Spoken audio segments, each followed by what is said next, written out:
Thinking of selling your home? Balfour and Thompson has the largest network of buyers in Auckland. More eyes means more competition. That's the difference between a good sale and a great one. Book an appraisal at your local Balfour and Thompson branch today. Licensed under the Real Estate Agents Act 2008. You're listening to the Weekend Sport Podcast with Jason Pine from News Talk ZB.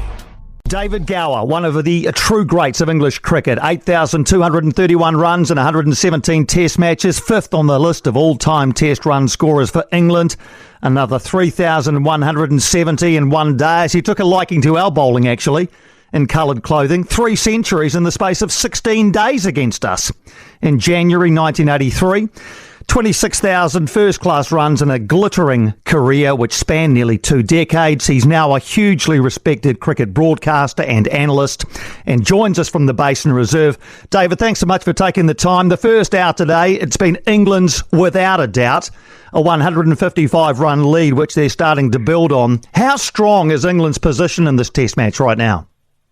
Yeah, well, very good morning, good afternoon, whatever it is. Very strong, very strong. They've enjoyed. Tell you one thing they've really enjoyed is, a month and a half ago they're in Pakistan on dead pitches, turning pitches and struggling.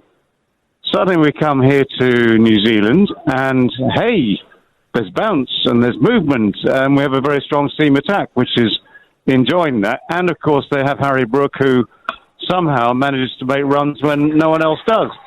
So it's been a bit of a perfect storm for them. I would have to say that the way this morning went with a hat-trick from Gus Atkinson, which would have cheered him up no end as well, it just shows at the moment how confident England is and the pressure they're able to exert on New Zealand. How much of this morning's innings, and in fact the entire New Zealand first innings, was down to bad batsmanship, or was it on the whole really good bowling from the likes of Atkinson and Cass? Well, I would veer towards saying it was good bowling. And the reason for that is this. If you look at yesterday's play, New Zealand had England 4 down for 40 or so, give or take.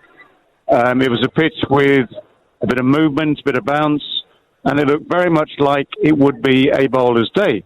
Only two men out of whatever it was, 15 or so on day one, made it look any different. Harry Brook is in ridiculously good form and has that extra ability which allows him to do things that others can't or won't or wouldn't even dare try.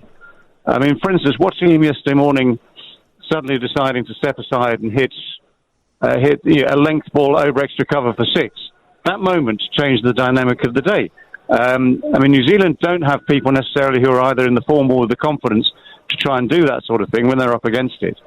Harry Brook somehow decides that he can and will, and he gets away with it. I mean, there will be days in the future where it doesn't quite work for him, where that overconfidence, shall we say, will work against him. But yesterday, it changed the game. And as I say, when 2 men out of 15, 16 batsmen are the only ones to make it look like a batting pitch, that gives you a clue as to the advantages the bowlers should have had. And I think England obviously recognised that when they came to their turn with the ball.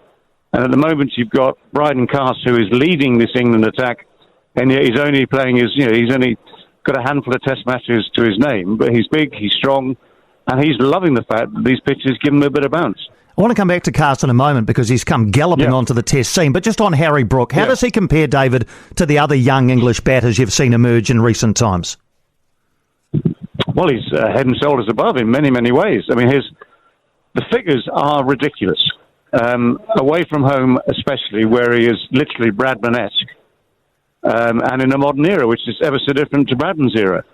When you're averaging 100 overseas, and with hundreds, 800s to his name, I think, overseas in a relatively small number of test matches. I said to him the other day, actually, forget playing at home, just go abroad and keep smacking hundreds. Yes. Take the summer off. But he has this, I mean, I spoke to people about, say, 3 years ago now, watching him at Yorkshire where he plays his county cricket, and they were all purring in appreciation of his talents. But the big difference is this, I mean, there are people who come through with the ability to play shots, orthodox shots, some of the new shots as well, who look like proper players. He looks like a proper player with that added dimension that he is able to play shots that, in this longer form of the game, we only normally see when there's people in coloured clothing and white balls and bright lights and razzmatazz. I mean, the good news I would suggest is that Test cricket needs all the fans it can get. He is the sort of man that will persuade people to come and watch Test cricket as well, because it's all part of it nowadays. But England as a whole, I mean, England have a style of play at the moment, and the sort of players who can use it, which means they do try and entertain, and they will entertain. I mean, they try and do it not purely for entertainment purposes, because it serves to try and win them games. But Harry is just, I mean, pretty much unique at the moment, I suggest, in amongst the greats of world cricket. I mean, before you can call him a great, you've got to say, well, let's give it another 5 years, see what it's like over a decade or so. But at the moment, he is just awesome to watch. Yeah, it's been a tremendous first couple of years for him. Bryden Carse, as you say, he's only just arrived. This is his fourth test, 10 for in Christchurch, another 4 here, but he's 29 years old. Can you tell us any more about him? Well, there's lots about him. His backstory is obviously a South African upbringing. His parents kind of sent him to England as a 19-year-old to experience a bit of life, out of South Africa, different country, bit of growing up. And I saw a picture the other day, actually, which came out of the Times of London, with a 19-year-old Bryden Carse with diamond ear studs arriving in Durham, basically, which is not the place for diamond ear studs necessarily. The good folk of Durham take a slightly different view of that. The thing has been, as you say, it's a 10-year story. Bit of a wild child when he played some club cricket there, but the club he played for looked after him. Durham then spotted him on their radar. I mean, Durham have been very good, actually, at picking up really good players, identifying players, both batsmen and bowlers, from all sorts of places, actually. Some of them quite unorthodox.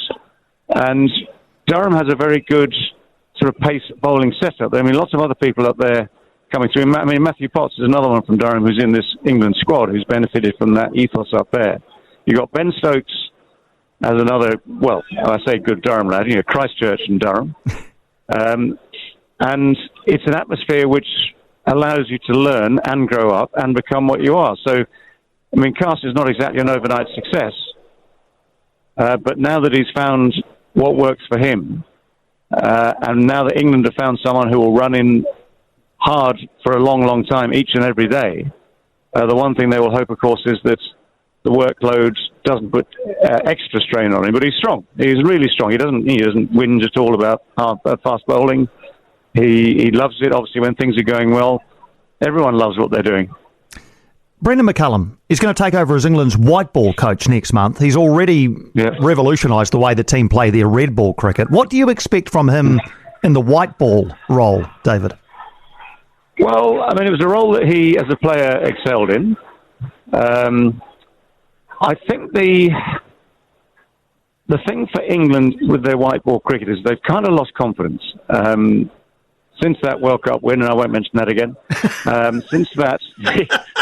They have, I wouldn't want to bring that up, they have lost some of the magic that made them, by the barest of margins, World Cup winners.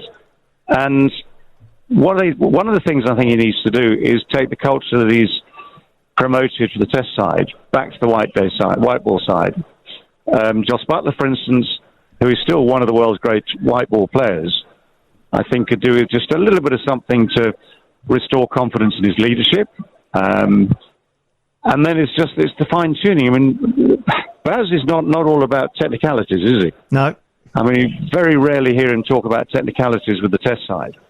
He is about building confidence, about creating an atmosphere, creating the right sort of atmosphere in the rooms, and about just sort of trying somehow to get the best out of players, which he's managed to do, by and large, very successfully with this Test side.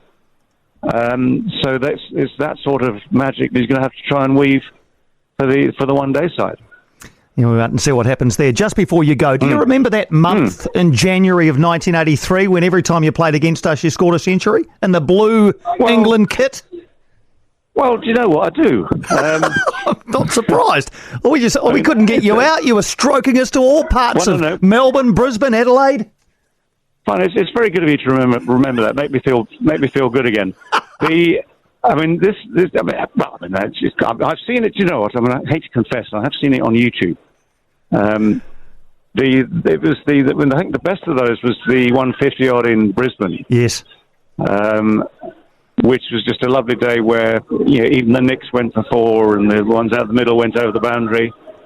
And I was sort of staying. In fact, I was with friends in Pakistan on the tour a month and a half ago, and they, I didn't have to prompt them. They said, "Let's have a look at this." They had big screen, they had YouTube, and lo and behold, they were clicking on the 158 in Brisbane. Like, that's very kind of you. Pass the scotch. It's nice to have those memories intact. That's all I can say. It's a long time ago, but proud times. I bet they were. Well, wonderful to chat to you, David. Thanks for being so generous with your time. All the best to you. Thanks, mate. My pleasure. Thank you. Take care. For more from Weekend Sport with Jason Pine, listen live to News Talk ZB weekends from midday or follow the podcast on iHeartRadio.